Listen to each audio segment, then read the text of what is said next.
This week's Grimm Fairytales, coming to the end of the book. The Three Apprentices. There were once 3 apprentices who had agreed to keep always together while traveling, and always to work in the same town.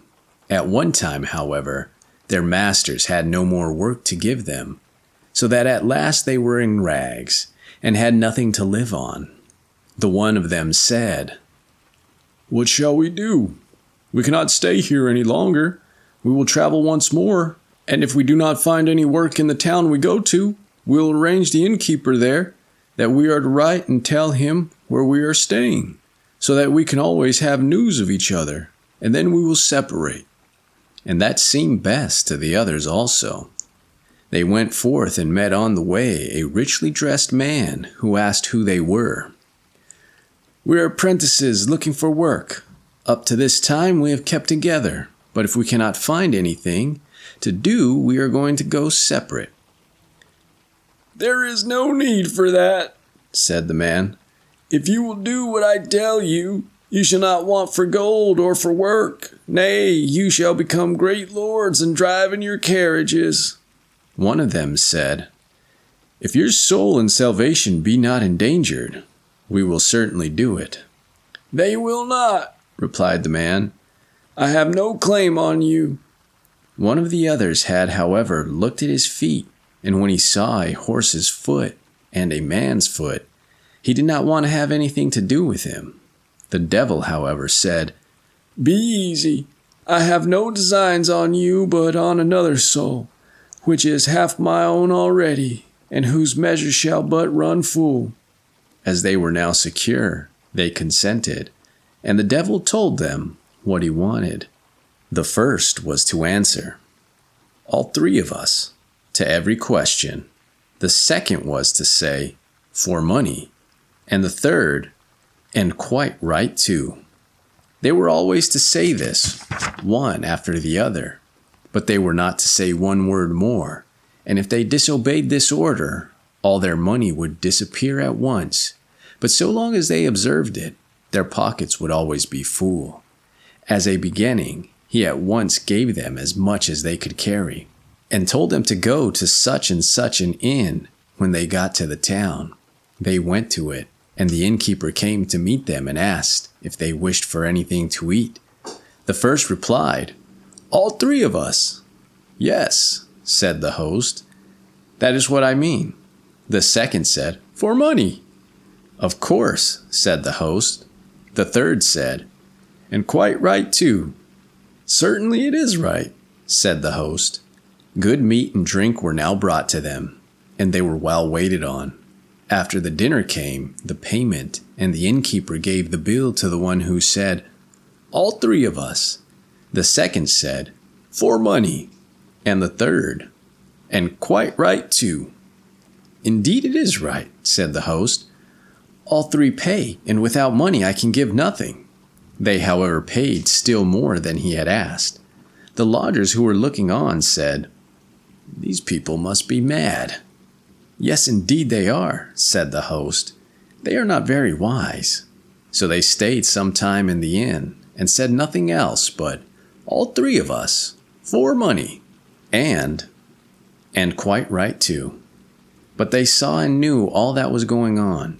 It so happened that a great merchant came with a large sum of money and said, "Sir host, take care of my money for me. Here are 3 crazy apprentices who might steal it from me."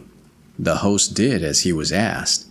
As he was carrying the trunk into his room, he felt that it was heavy with gold.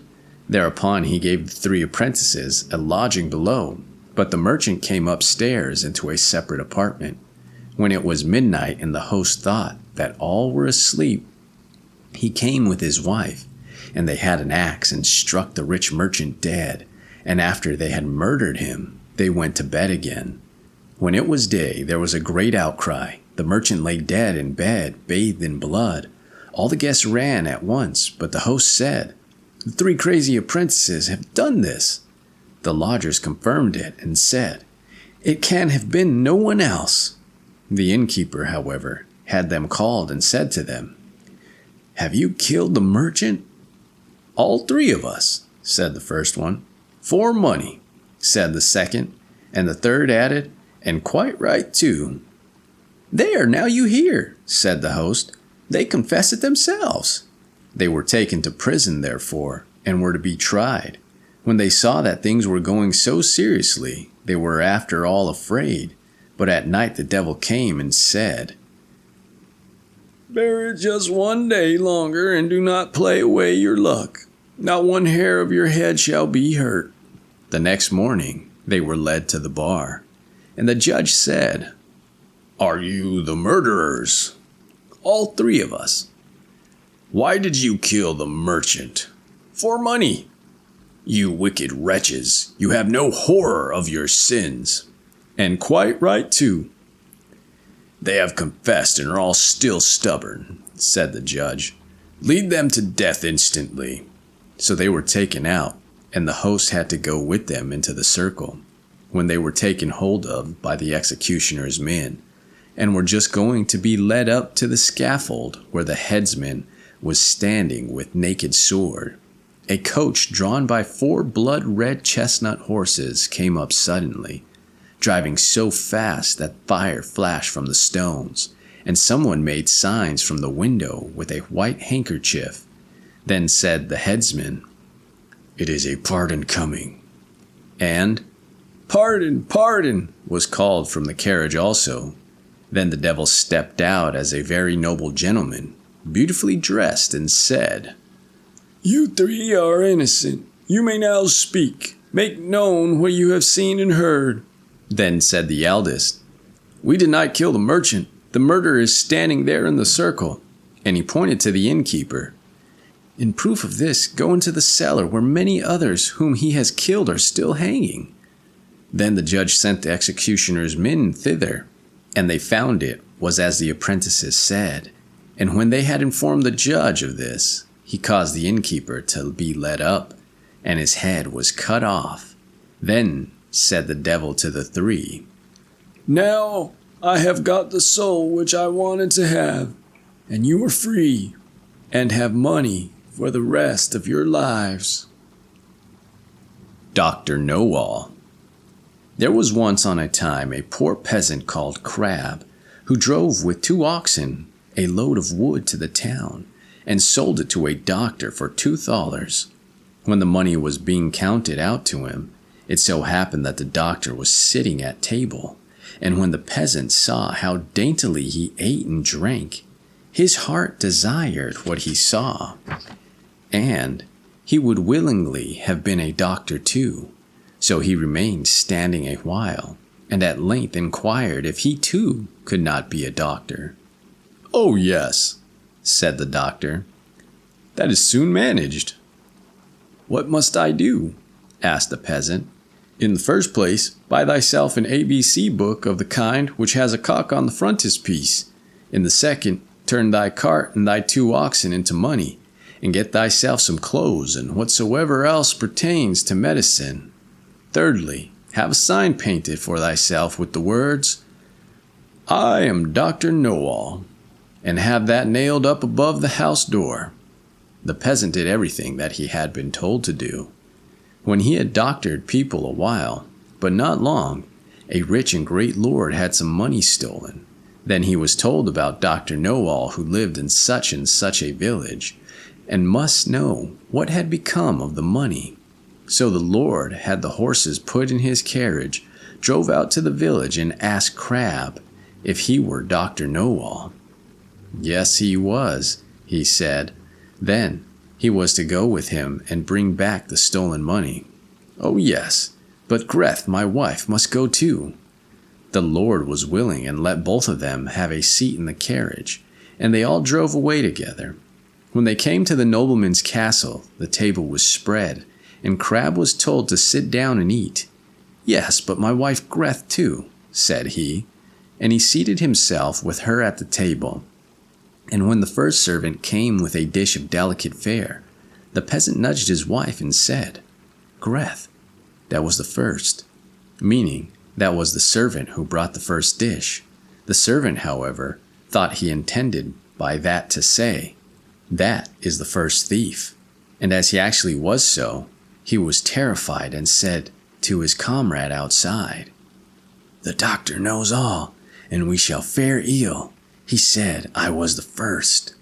The second did not want to go in at all, but was forced. So when he went in with his dish, the peasant nudged his wife and said, "Greth, that is the second." The servant was just as much alarmed, and he got out. The third did not fare better, for the peasant again said, "Greth, that is the third." The fourth had to carry in a dish that was covered, and the Lord told the doctor that he was to show his skill. And guess what was beneath the cover? The doctor looked at the dish, had no idea what to say, and cried, "Ah, poor crab." When the Lord heard that, he cried, "There! He knows it! He knows who has the money!" On this, the servant looked terribly uneasy and made a sign to the doctor, and they wished him to step outside for a moment. When therefore he went out, all four of them confessed to him that they had stolen the money, and said that they would willingly restore it and give him a heavy sum into the bargain, if he would not denounce them, for if he did, they would be hanged. They led him to the spot where the money was concealed. With this, the doctor was satisfied, and returned to the hall, sat down with the table, and said, "My lord, now I will search in my book where the gold is hidden." The fifth servant, however, crept into the stove to hear if the doctor knew still more. The doctor, however, sat still and opened his ABC book, turned the pages backwards and forwards, and looked for the cock. As he could not find it immediately, he said, "I know you are there, so you had better show yourself." Then the fellow in the stove thought that the doctor meant him, and full of terror sprang out crying, "That man knows everything." Then Dr. Knowall showed the count where the money was, but did not say who had stolen it, and received from both sides much money in reward, and became a renowned man. The Blue Light. There was once on a time a soldier who for many years had served the king faithfully, but when the war came to an end, could serve no longer because of the many wounds which he had received. The king said to him, "Thou mayest return to thy home. I need thee no longer, and thou wilt not receive any more money, for he only receives wages who renders me service for them." Then the soldier did not know how to earn a living, went away greatly troubled, and walked the whole day until in the evening he entered a forest. When darkness came on, he saw a light, which he went up to, and came to a house wherein lived a witch. "Do you give me one night's lodging, and a little to eat and drink," said he to her, "or I shall starve." "Oh, she answered, "who gives anything to a runaway soldier? Yet will I be compassionate and take you in, if you will do what I wish." "What do you wish?" said the soldier. "That you should dig all round my garden for me tomorrow."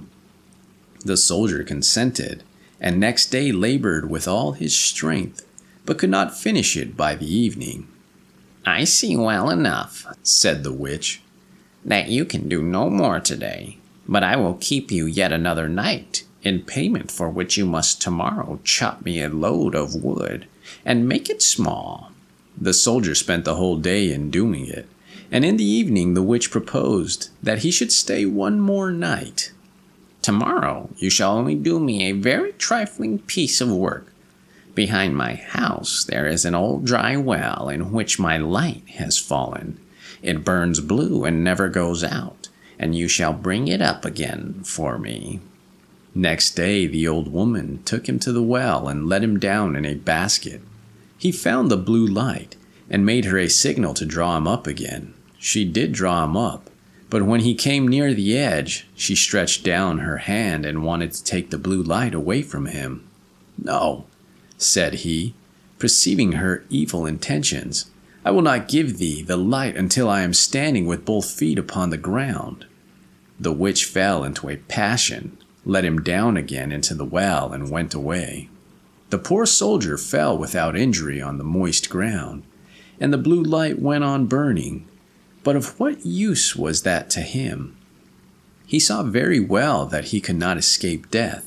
He sat for a while very sorrowfully. Then suddenly he felt in his pocket and found his tobacco pipe, which was still half full. "This shall be my last pleasure," thought he, pulled it out, lit it at the blue light, and began to smoke. When the smoke had circled about the cavern, suddenly a little black dwarf stood before him, and said, "Lord, what are thy commands?" "What commands have I to give thee?" replied the soldier, quite astonished. "I must do everything thou biddest me," said the little man. "Good," said the soldier. "Then in the first place help me out of this well." The little man took him by the hand and led him through an underground passage, but he did not forget to take the blue light with him. On the way the dwarf showed him the treasure which the witch had collected and hidden there, and the soldier took as much gold as he could carry. When he was above, he said to the little man, "Now go and bind the old witch, and carry her before the judge." In a short time, she with frightful cries came riding by, as swift as the wind on a wild tomcat. Nor was it long after that before the little man reappeared. "It is all done," said he, "and the witch is already hanging on the gallows. What further commands has my lord?" inquired the dwarf. "At this moment none," answered the soldier. "Thou canst return home. Only be at hand immediately if I summon thee." "Nothing more is needed than that. Thou shouldst light thy pipe at the blue light, and I will appear before thee at once." Thereupon he vanished from the sight. The soldier returned to the town from which he had come. He went to the best inn, ordered himself handsome clothes, and then bade the landlord furnish him a room as handsomely as possible. When it was ready and the soldier had taken possession of it, he summoned the little black mannikin and said, "I have served the king faithfully, but he has dismissed me and left me to hunger, and now I want to take my revenge." "What am I to do?" asked the little man. "Late at night, when the king's daughter is in bed, bring her here in her sleep. She shall do servant work for me." The mannikin said, "That is an easy thing for me to do, but a very dangerous thing for you, for if it is discovered, you will fare ill." When 12 o'clock had struck, the door sprang open, and the mannikin carried in the princess. "Ah, art thou there?" cried the soldier. "Get to thy work at once. Fetch the broom and sweep the chamber." When she had done this, he ordered her to come to his chair, and then he stretched out his feet and said, "Pull off my boots for me." And then he threw them in her face, and made her pick them up again and clean and brighten them. She, however, did everything he bade her, without opposition, silently, and with half-shut eyes. When the first cock crowed, the mannikin carried her back to the royal palace, and laid her in her bed. Next morning, when the princess arose, she went to her father, and told him that she had had a very strange dream. "I was carried through the streets with the rapidity of lightning," said she, "and taken into a soldier's room, and I had to wait upon him like a servant, sweep his room, clean his boots, and do all kinds of menial work. It was only a dream, and yet I am just as tired as if I had really done everything." "The dream may have been true," said the king. "I will give thee a piece of advice. Fill thy pockets full of peas, and make a small hole in it, and then, if thou art carried away again, they will fall out and leave a track in the streets."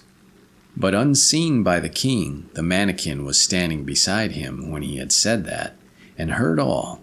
At night, when the sleeping princess was again carried through the streets, some peas certainly did fall out of her pocket, but they made no track, for the crafty mannikin had just before scattered peas in every street there was.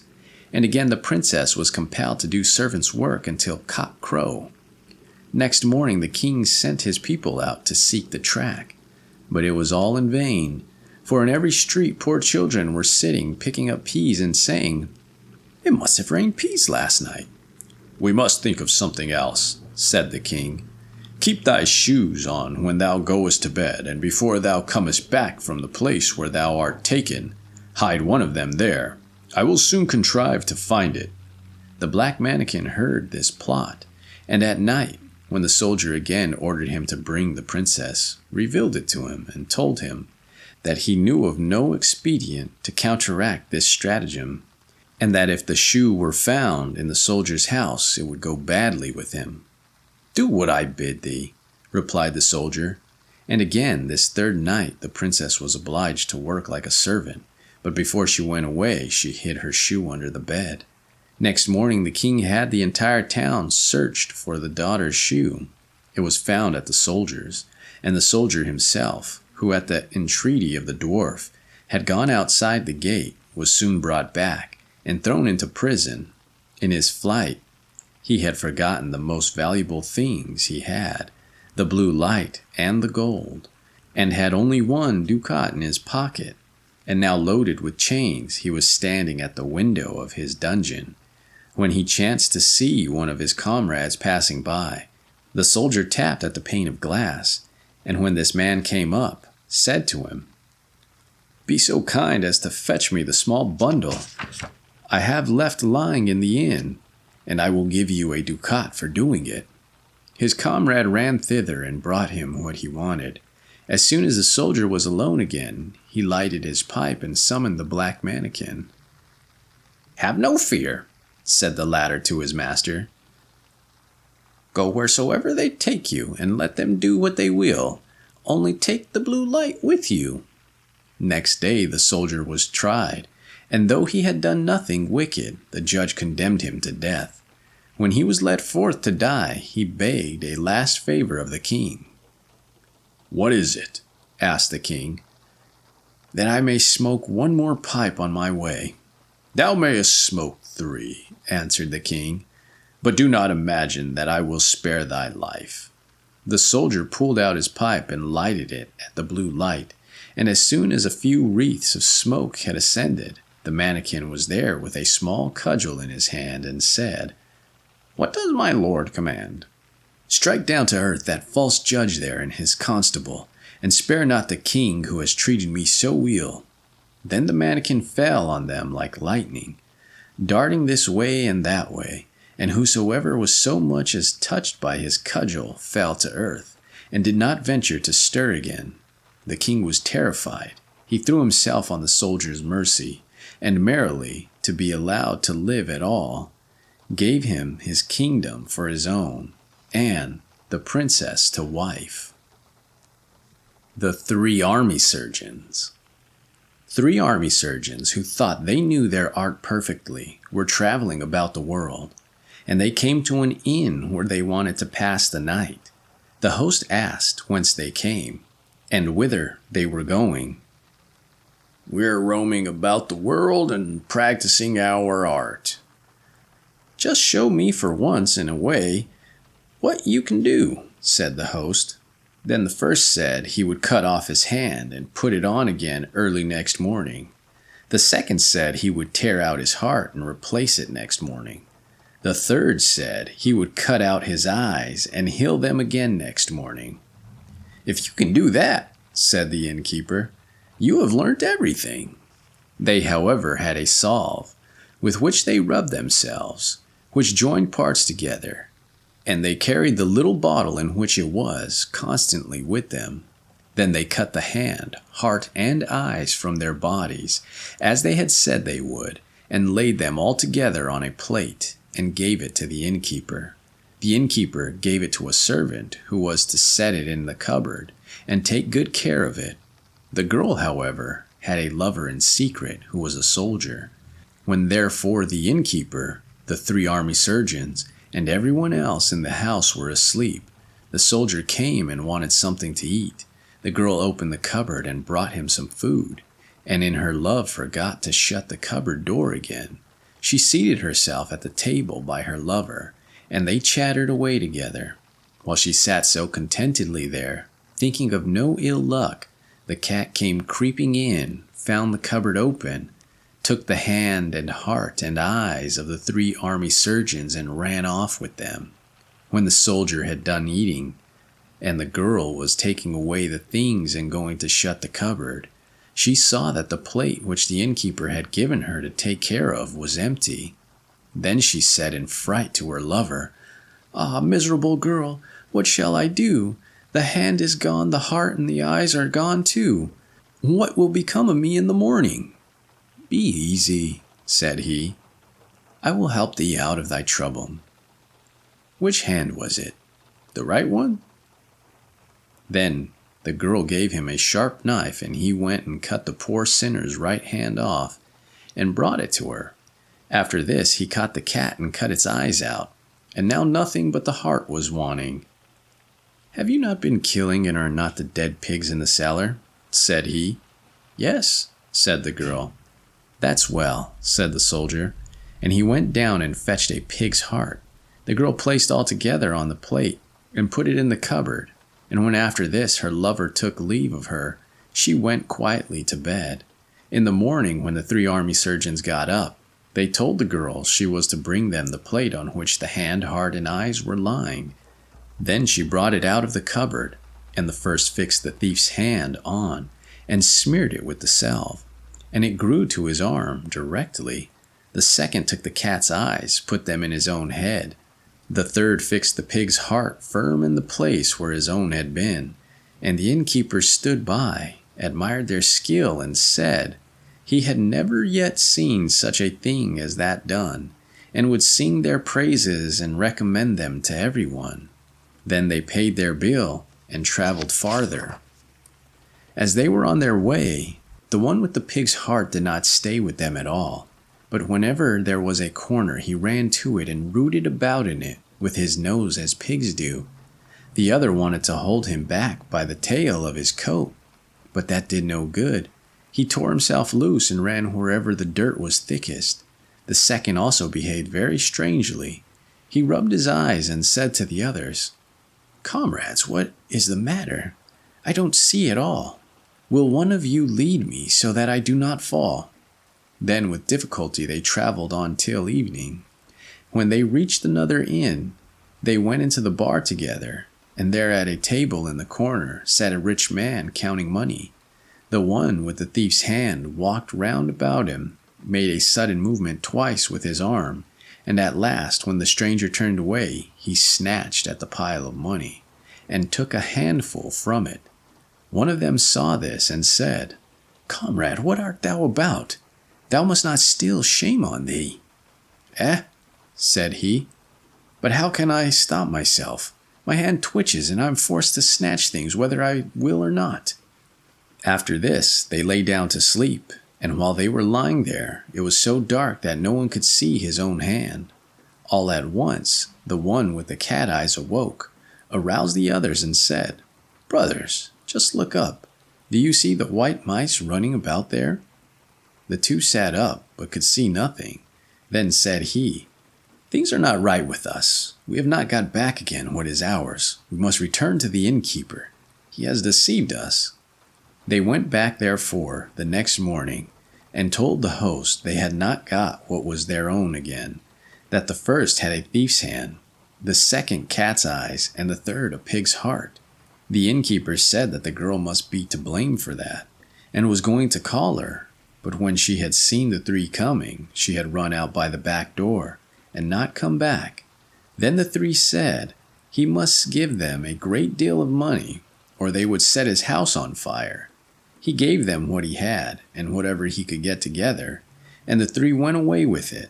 It was enough for the rest of their lives, but they would rather have had their own proper organs.